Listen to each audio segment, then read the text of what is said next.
Now, the World Health Organization has said that 5 of the 8 suspected cases of Hantavirus linked to the cruise ship MV Hondius have now been confirmed.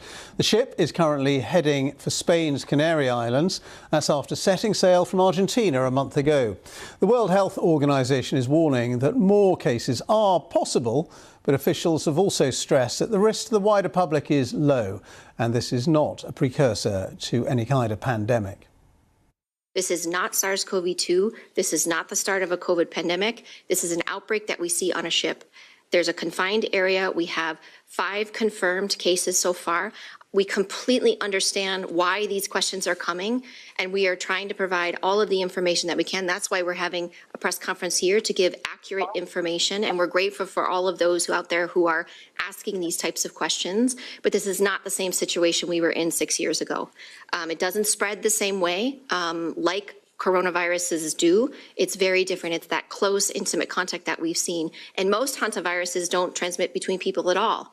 Most hantaviruses are transmitted from rodents or their feces or their saliva in their droppings to people. And only this one particular virus, the Andes virus, which has been identified here, we've seen some human-to-human transmission. And again, I want to reiterate, the actions that are being taken on board are precautionary to prevent any onward spread. Well, health officials from several different countries, including the United Kingdom, are working to trace passengers who left the cruise liner before the outbreak was confirmed. The MV Hondius left Argentina on the 1st of April. 10 days later, on the 11th of April, the first passenger died, a man from the Netherlands. The cruise ship continued onto the remote South Atlantic island of St Helena, where the wife of that man disembarked with his body. She then travelled on to South Africa, where she later died. She is a confirmed case. And we now know that some 30 passengers in total disembarked in St Helena. 7 British, 6 from the United States, 3 from the Netherlands, 2 from Canada, Switzerland and Turkey, and 1 case each from Germany, Denmark, New Zealand, Singapore, Sweden and the Caribbean island of St Kitts and Nevis. All 12 countries have been contacted by the World Health Organization. We already knew about 2 British people who are self-isolating at home now and who flew back to the UK. Neither had symptoms, but they did contact the authorities when they heard about the cases on board the cruise liner. Well, the ship then continued its trip, dropping anchor off the coast of Cape Verde on the 3rd of May. And this is the current position of the vessel. The remaining passengers and crew are sailing to the Canary Islands, where they could be allowed to disembark on Saturday if they do not appear to have any symptoms. Well, our correspondent Guy Hedgecoe has the latest developments on the ground in Tenerife. Here in Tenerife, I think it's safe to say there is a certain amount of unease at the prospect of this boat arriving at the island either on Saturday or Sunday, which is when we're expecting it. Local people I've spoken to have expressed concern, in some cases some nervousness or even fear, because they see this possibly as a repeat of COVID, or certainly COVID is fresh in their minds. And also we've seen, for example, local dock workers have threatened to block the arrival of the boat the weekend because they say there hasn't been enough information given to the local population and to local workers. Now, there has been a meeting today between health ministry authorities and the local government here in the Canary Islands. The local government had spoken out very strongly against the arrival of this boat, saying the guarantees didn't seem to be there in terms of safety and there had not been enough information. But this seems to have been quite a constructive meeting, and what has come out of it, certainly from the Canary Island government, has said that during that meeting they discussed details about how the boat won't actually dock at a port in the Canary Islands, but it will be out at sea, it will anchor there, and then the passengers will be brought in a smaller boat to Tenerife. And so that they seem very keen, the authorities, to insist that this is going to be a safe operation. That's our correspondent Guy Hedgecoe there in Tenerife. Well, following on from that earlier news conference, the World Health Organization said that it is working with health authorities in South Africa, and our correspondent there is Phumza Philani, who's in Johannesburg with more details. fact, one of the other things they mentioned there is that the one British patient who is being treated here in South Africa is now starting to show signs of recovery, seems to be on a recovery track. And tied to that, on the sidelines of monitoring his recovery, authorities are also trying to track down at least 82 passengers and 6 crew members who would have come into contact with the Dutch national who flew here to South Africa to meet, to try and repatriate her husband's body back to the Netherlands. The lady that you mentioned there, who later died in a separate hospital here in South Africa.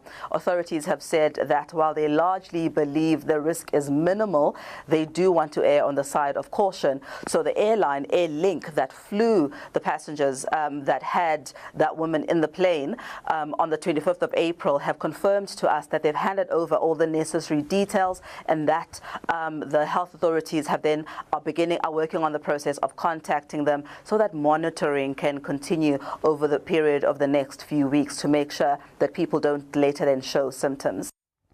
Pumza Fulani reporting there from Johannesburg.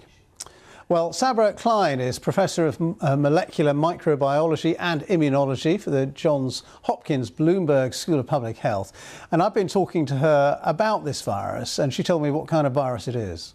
Hantaviruses, as was noted in these news conferences, they are carried by rodents, and that's how we get exposed to them, through exposure to their excrement. And really it's that the virus can be aerosolized, so we can breathe it in from rodents. In this case, I think there's growing concern that Andes virus, which is the hantavirus that these passengers have been exposed to, can, in rare cases, be transmitted through human-to-human contact. But unlike SARS-CoV-2 or even influenza, this requires very close contact, often with bodily fluids. So it is still very low risk of exposure, but the long incubation period, as was noted by the WHO, up to 6 weeks, is why passengers have been being quarantined. Yeah, so I suppose with that long incubation period, it's hard to be absolutely certain of anything. This is so true, and very different, again, from SARS-CoV-2, where you start developing symptoms within a few days of exposure. To think that you may not develop symptoms until 6 weeks after exposure creates a very different scenario for quarantining people with known exposures. And I suppose with all these people being on the ship, this cruise liner, they were in close proximity to each other, and that is one of the reasons that this spread so rapidly. So it's not merely that you have to be in close proximity, because unlike influenza viruses or coronaviruses, that can be carried in droplets from our saliva, and just a little bit goes a long way. For hantaviruses, which are very rarely contracted through human-to-human spread, it's really only this one hantavirus, Andes virus, that has been in rare instances shown to be spread through human-to-human contact. It really does require a significant amount of exposure, typically to bodily fluids.